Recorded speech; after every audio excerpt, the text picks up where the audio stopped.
اور سر فرض کریں اگر آرٹیکل 63 کی تشریح کا جو فیصلہ ہے وہ ریورس ہو جاتا ہے، اور آپ اس کے نتائج بھی جانتے ہیں، آپ کی جماعتوں کا بہت سے لوگوں سے ان کے ساتھ رابطہ ہے، اور یہ تشریح ریورس ہو گئی تو حکومت کو نہ صرف مولانا کی ضرورت ہوگی بلکہ وہ ترمیم بھی پاس کرا لیں گے، پھر آپ لوگوں کی حکمت عملی کیا ہوگی؟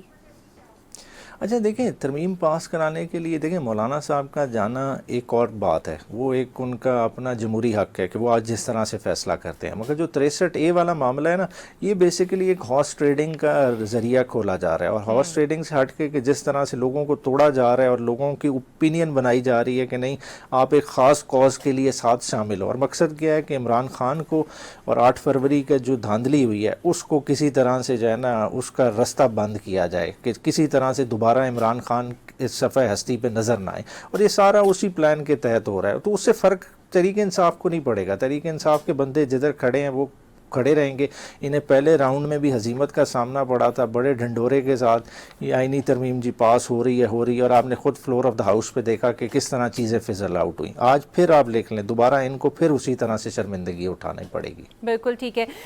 سر، آپ کو جماعتوں کو امید تھی کہ پریکٹس اینڈ پروسیجر ایکٹ کے اجلاس میں اگر جسٹس منصور علی شاہ نہیں بیٹھیں گے اس کمیٹی میں تو معاملات مفلوج ہو جائیں گے، لیکن ایسا ہوا نہیں، بینچ کا اجلاس بھی ہوا، جسٹس منیب نے انکار بھی کر دیا اور کیس کے ان کے بغیر کیس سنا بھی گیا، حالانکہ ملتوی بھی کر دیا گیا اور کل پھر سنا جائے گا۔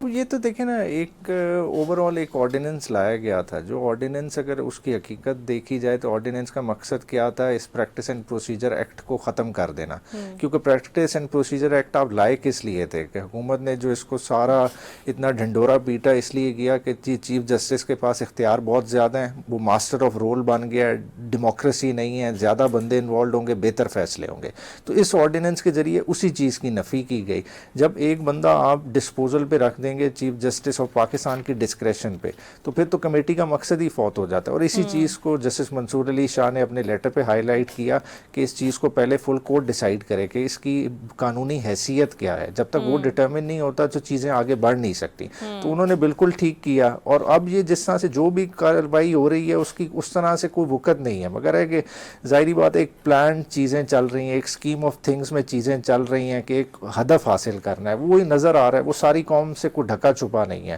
اور اسی لیٹر میں جو اگر آپ جسٹس منیب کے لیٹر پڑھ لیں اس میں بھی سائلنٹلی اسی چیز کی طرف اشارہ ہے۔ بالکل ٹھیک۔ آپ کو لگتا ہے سر کہ عدلیہ کے اندر یہ جو تقسیم کا پہلو نظر آ رہا ہے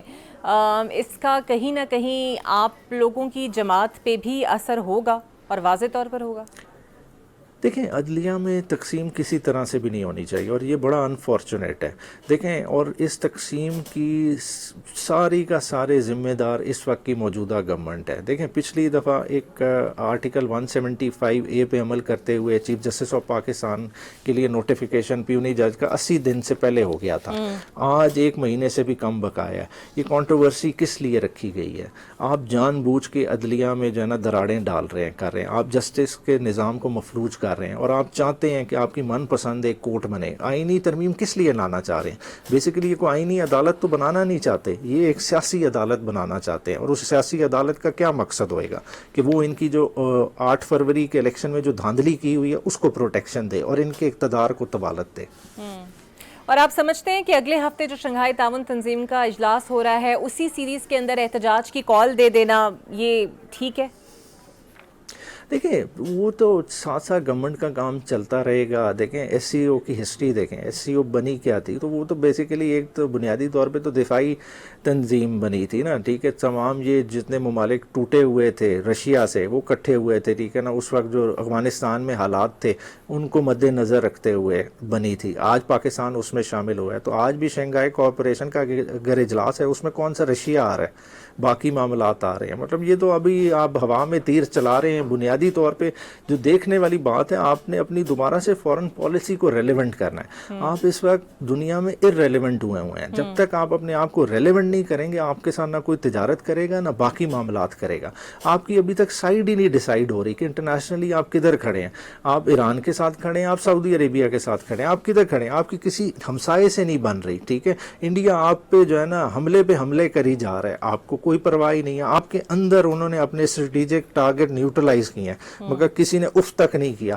اگر ہم اقوام متحدہ میں بھی جاتے ہیں تو ہم بات کیا کرتے ہیں کہ جی وہ آزاد کشمیر پہ حملہ کر رہے ہیں. ان کی کیا ضرورت ہے وہ آزاد کشمیر پہ حملہ کریں گے؟ بات ہے ہم اپنی چیز کو کیوں متنازع بنا رہے ہیں. ہم افیکٹولی بولیں, اپنا ایک موقف رکھیں دنیا میں, دنیا ہماری طرف خود متوجہ ہوگی. بالکل ٹھیک.